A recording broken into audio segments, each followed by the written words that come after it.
Hello and welcome to the Education 529 Summer Session Podcast. My name is Lalo Jimenez and I am joined by my co-hosts Sam Martinez and Jose Guerrero.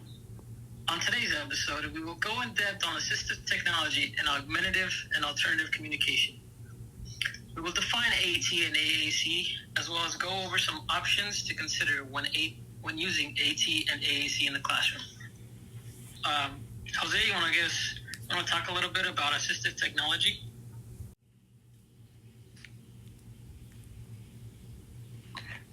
All right, thank you, Lalo. So today I'm going to be talking about AT or assistive technology. I'm going to start off with our no-tech option. We decided to do a visual schedule chart. This is essentially a chart that has pictures and words that shows the child their daily schedule throughout the school day. So this helps reduce anxiety within our students. A lot of students feel overwhelmed when they don't know what's coming next, and this visual schedule provides some predictability to them.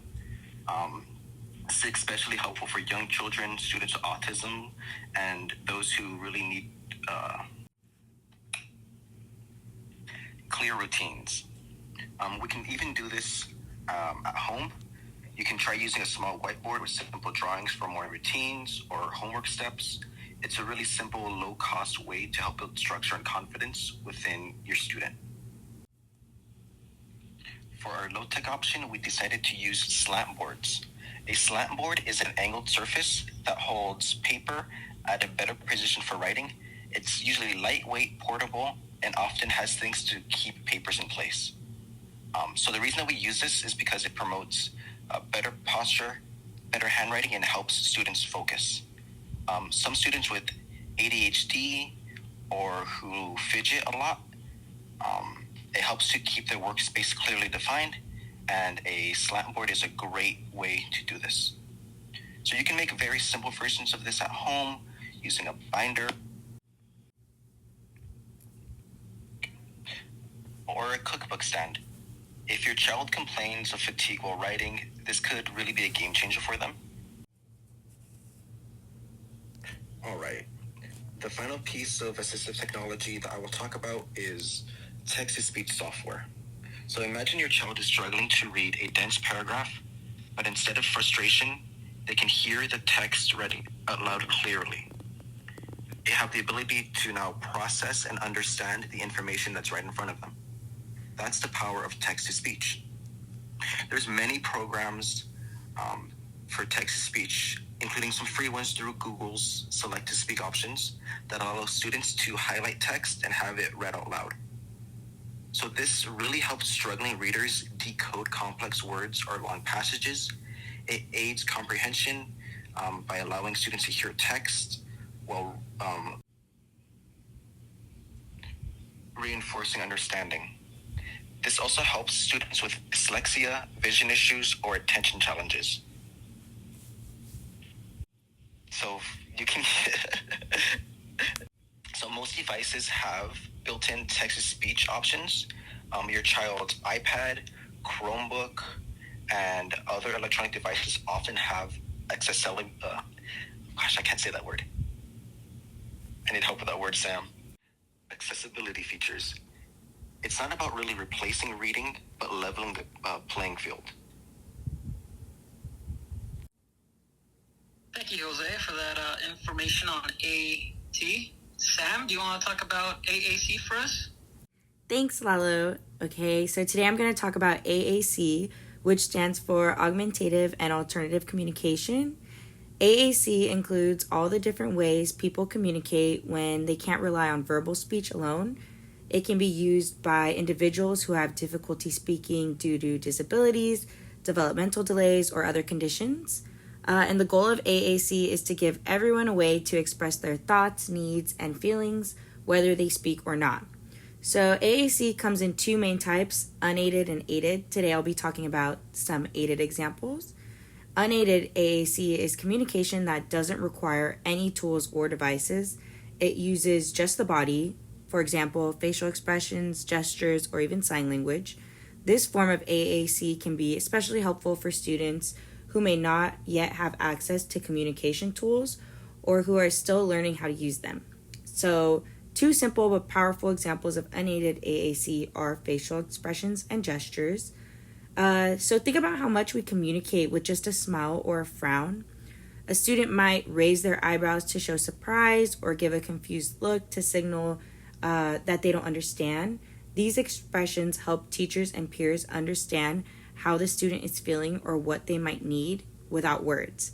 So our facial expressions are a huge way of us saying what we feel or what we're thinking. And the second example is gestures.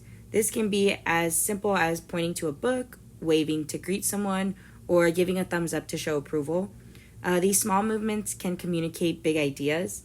Gestures are easy to use and don't require any equipment, which makes them a great starting point for students with communication challenges. And while unaided AAC may seem simple, it plays a powerful tool in helping students participate in classroom routines, building relationships, and expressing themselves with confidence. That is all I have for the unaided AAC. And now, Lalo, you could go ahead and take it away with the aided AAC. Thank you, Sam. For the aided AAC, a communication board is an example of that. Basically, it's a board of visual displays that a student with limited or no verbal speech can point to communicate or express themselves.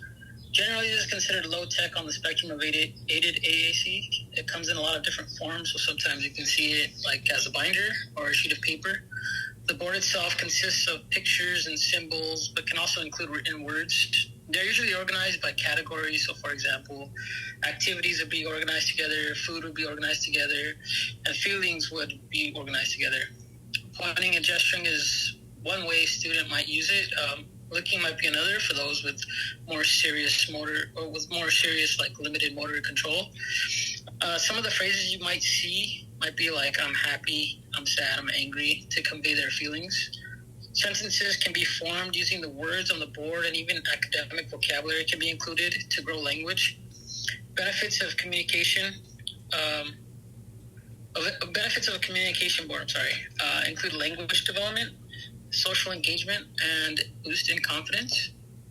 That's one example. Another example would be a speech generating device. That's another example of aided AAC. A speech generating device is considered high-tech AAC, and it allows students with verbal speech disabilities to communicate words and phrases. This example of AAC allows students to select words or phrases that the device speaks out loud. These devices are usually customizable and can be changed from words to phrases, and the voice used can be customized as well. One of the main benefits is that it provides students with speech impediments the opportunity to be expressive with their language. It encourages sentence formation and language development. Despite the disability they have, the most common method would be just directly tapping the symbol or words displayed on the touchscreen. For individuals with significant motor impairments, because of like cerebral palsy or ALS, an eye tracking camera can detect where the user is looking on the screen. And that's all I have on aided AAC.